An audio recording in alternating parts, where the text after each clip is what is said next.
नमस्कार, news 18 special में आपका स्वागत। मैं राहुल ओझा आपके साथ। पटना से बड़ी खबर है, जहां अलर्ट पर बिहार पुलिस से सीए की अधिसूचना के बाद से बिहार पुलिस अलर्ट मोड में है।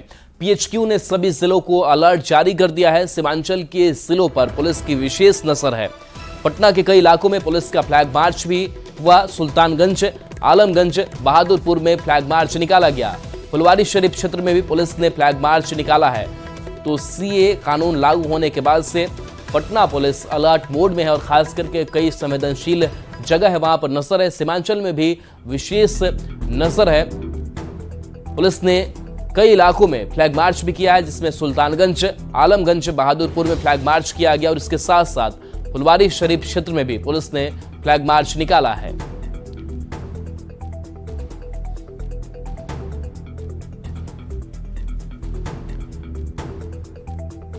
तो देश में सीए लागू हुआ है और ऐसे में 3 देश जिनके आए हुए शरणार्थियों को नागरिकता यहां पर मिलेगी और इसको लेकर के हालांकि विरोध भी होता रहा और कई संवेदनशील ऐसे क्षेत्र हैं जहां पर अलर्ट भी जारी किया गया है।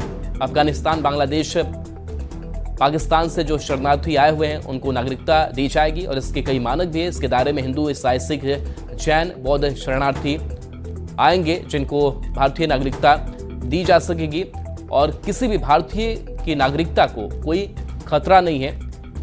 यह भी इस कानून से जुड़ी हुई खबर।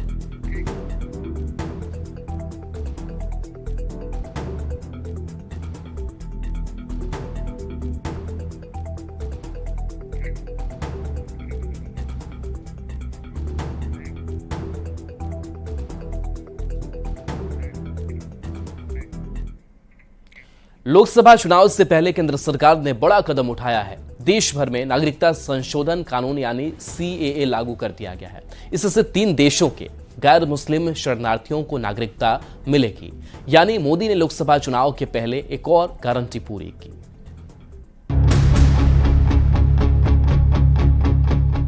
सिटीजनशिप अमेंडमेंट बिल, हम इसको लागू करने के लिए प्रतिबद्ध है।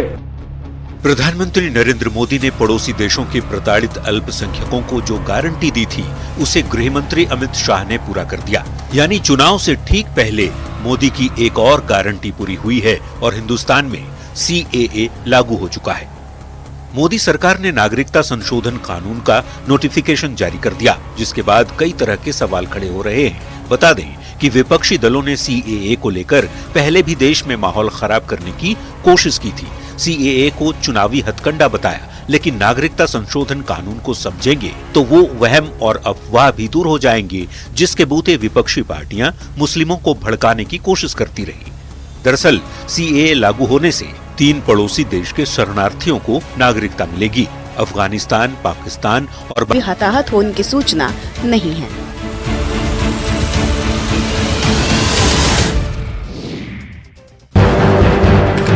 नागरिक बन जाएंगे।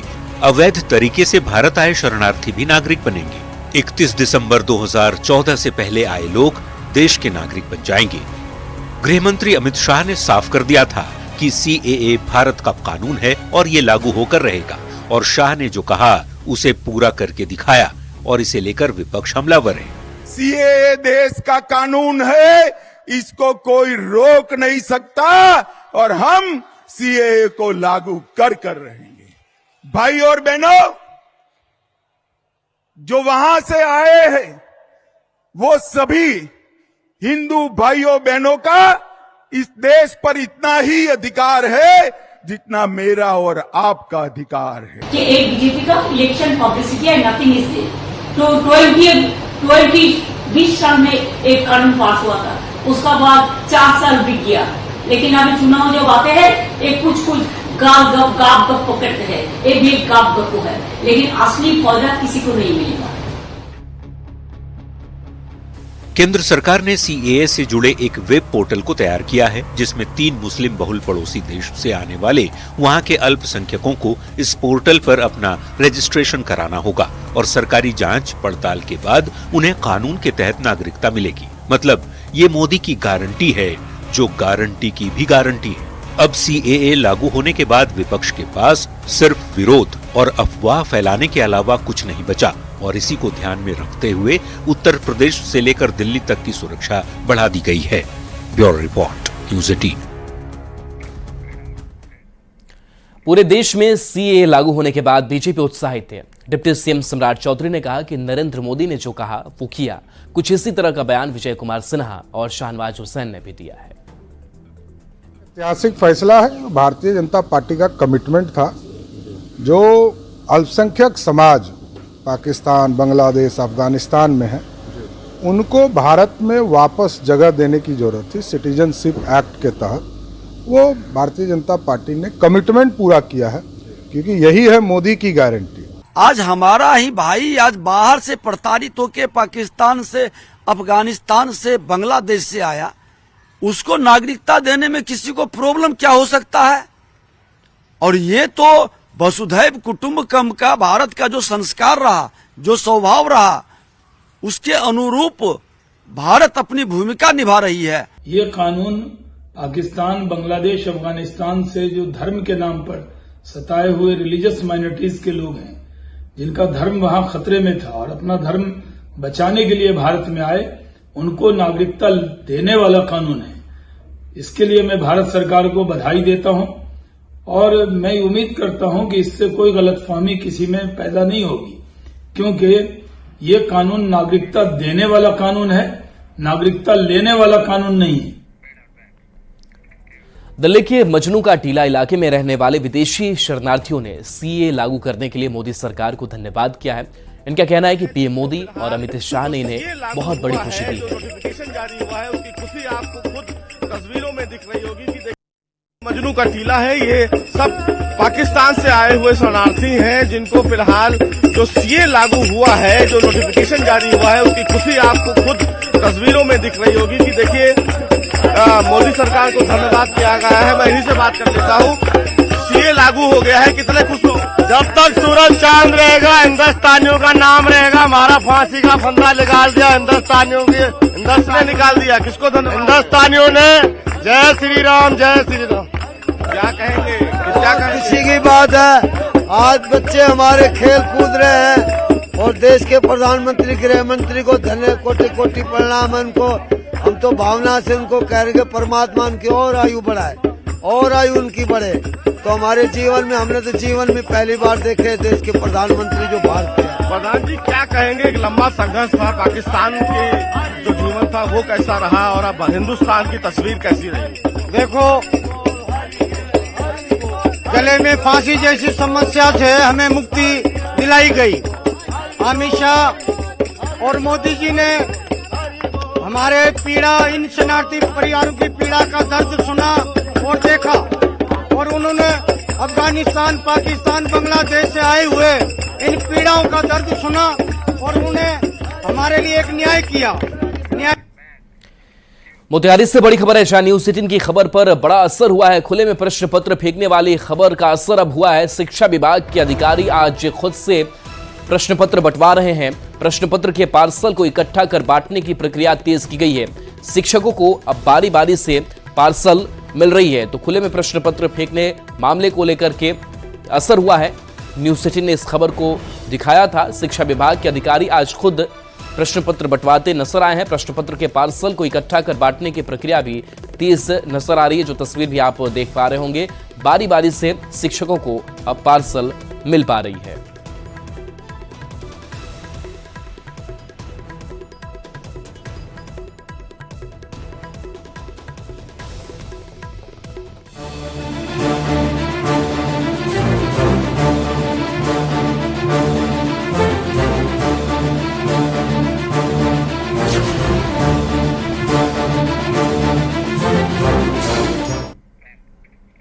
प्रधानमंत्री नरेंद्र मोदी ने 85,000 करोड़ की रेलवे की विभिन्न परियोजनाओं का शिलान्यास और उद्घाटन के तहत जमालपुर जंक्शन पर वन स्टेशन वन उत्पाद स्टॉल का भी उद्घाटन किया। उद्घाटन होते ही जमालपुर स्टेशन पर कार्यक्रम में मौजूद अधिकारी और भारतीय जनता पार्टी के नेताओं ने ताली बजाकर प्रधानमंत्री का आभार प्रकट किया।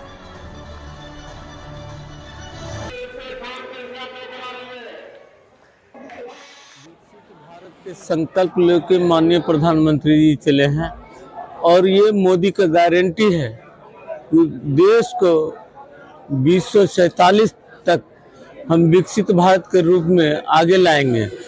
खास करके आज जो one station one product. Supaul में भी प्रधानमंत्री नरेंद्र मोदी ने एक स्टेशन एक उत्पाद कार्यक्रम के तहत सुपौल और निर्मली स्टेशन पर 2 शॉप का उद्घाटन किया। कार्यक्रम में स्थानीय सांसद दिलेश्वर कामत शामिल हुए। इस मौके पर सांसद ने पीएम मोदी से सहरसा से चलने वाली राज्य रानी एक्सप्रेस को भी सरायगढ़ तक एक्सटेंशन देने की मांग की। यहाँ के लोकल जो सामान है, प्रोडक्ट है, उसको स्टेशन पे रख करके स्टेशन होके जो विभिन्न क्षेत्रों के लोग जाते हैं, इसमें इसका प्रचार प्रसार होता है। साथ साथ उनको जो लोकल इस क्षेत्र की जो प्रोडक्ट्स है, जो उत्पादक उस क्षेत्र का है, उससे वो लोग लाभान्वित होते हैं। कम कीमत पे वो लोग को मिलता है। New Jalpaiguri to Patna via Katihar Vande Bharat express के अलावा स्टेशन पर जनऔषधि केंद्र को लोग वरदान मान रहे हैं। लोगों ने इस सौगात के लिए प्रधानमंत्री नरेंद्र मोदी का शुक्रिया अदा किया है। कटिहार स्टेशन पर लोगों से बातचीत की है संवाददाता सुब्रत गुहा ने। भारतीय रेल के इतिहास में आज का दिन ऐतिहासिक है।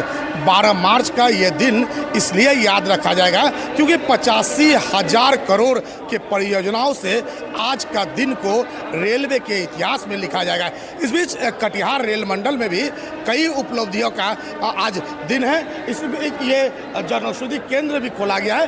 ये कटिहार स्टेशन परिसर में इस जनऔषधि केंद्र को खोला गया है और इन विकास के परियोजनाओं के सहारे केंद्र सरकार किस तरह से चुनावी राजनीति का लाभ लेने की कोशिश कर रहे हैं, इस पर भी चर्चा कर लेते हैं। कुछ लोग हमारे साथ। सर, कितना महत्वपूर्ण दिन है और ये जनऔषधि केंद्र स्टेशन में कितना महत्वपूर्ण? देखिए, ये महत्वपूर्ण दिन तो है ही आज के दिन में कि आज वंदे भारत ट्रेन मिल रही है कटिहार के लिए। ये सबसे बड़ा ये है जो हम लोग की एक दिन में नहीं आ पाते थे ये करके, अब जा करके वापस आ सकते हैं हम 4 घंटे 5 घंटे में, समझे कि नहीं। और उसके बाद ये जनऔषधि केंद्र, इससे क्या होता था, जो जनरली हम लोग को क्या होता था, प्रेशर और शुगर की दवा, ये जो है सो अब भूल जाने के बाद ये जनऔषधि केंद्र पर अब उपलब्ध हो जाएगा। बहुत अच्छी दिन है आज, बहुत बड़ी दिन है कटिहार के लिए। बहुत अच्छी गाड़ी आज मिली है कटिहार के लिए। जनऔषधि केंद्र भी खोला गया स्टेशन। जी, यहाँ खोला गया है, उसमें हम दवा लिए हैं, बहुत अच्छी दवा मिली है। ये सीमांचल का इलाका है जी। क्या चुनावी दृष्टिकोण से कैसे देखें, बीजेपी को इसको कितना वोट मिल जा पाएगा या इसको किस तरह से देखते हैं? हर दृष्टिकोण से देखा जाए तो काम बहुत अच्छा हुआ है, इसीलिए वोट भी बहुत अच्छा होगा। लोग कुल मिलाकर संतुष्ट है और बेहद खुश है क्योंकि ये एक बड़ा दिन है और निश्चित तौर पर सीमांचल का ये इलाका जो काफी पिछड़ेपन का शिकार है, वो रेलवे के माध्यम से जो विकास की नई इबादत की जा रहा है उसका लोग तारीफ कर रहे हैं। सुब्रत, न्यूज़ 18 कटिहार। नालंदा के अस्थावा रेलवे स्टेशन पर बिहार शरीफ अस्थावा नई रेलखंड का लोकार्पण किया गया। इस दौरान पीएम ने वीडियो कॉन्फ्रेंसिंग के माध्यम से बटन दबाकर इस नई रेलखंड का लोकार्पण किया है। वहीं अस्थावा रेलवे स्टेशन पर मौजूद जेडीयू सांसद कौशलेंद्र कुमार ने कहा कि बहुत जल्द ही रेलखंड पर ट्रेन का परिचालन शुरू कर दिया जाएगा, जिसमें नालंदा, शेखपुरा समेत अन्य जिलों के यात्रियों को लाभ होगा।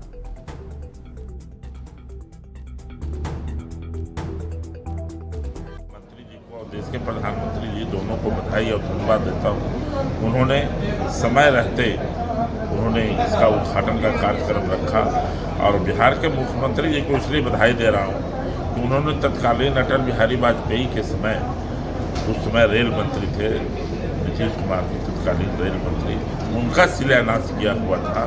बीच में काफ़ी समय लग गया, फिर भी आदरणीय देश के प्रधानमंत्री और रेल मंत्री को बधाई और धन्यवाद देता हूँ कि बहुत कम समय में इधर इस कार्यक्रम को किया गया है और मैं समझता हूँ बरबीघा तक बहुत जल्दी चालू हो। पीएम ने पूर्णिया को भी रेल के क्षेत्र में आज सौगात दी है। वहीं पूर्णिया जंक्शन में रेल कोच, रेस्टोरेंट और एक स्टेशन एक उत्पाद के तहत सत्तू और बांस के स्टॉल का उद्घाटन किया गया। इसके अलावा पूर्णिया को 2 और ट्रेनों की सौगात दी गई है। इस मौके पर पूर्णिया के सांसद संतोष कुशवाहा और विधायक विजय खेमका भी मौजूद रहे। उन्होंने कहा कि आज से जनहित और Jansewa express train Purnia court station से चलेगी। जनहित एक्सप्रेस पहले सहरसा से पटना के बीच चलती थी, आज से पूर्णिया कोट स्टेशन से पटना जाएगी।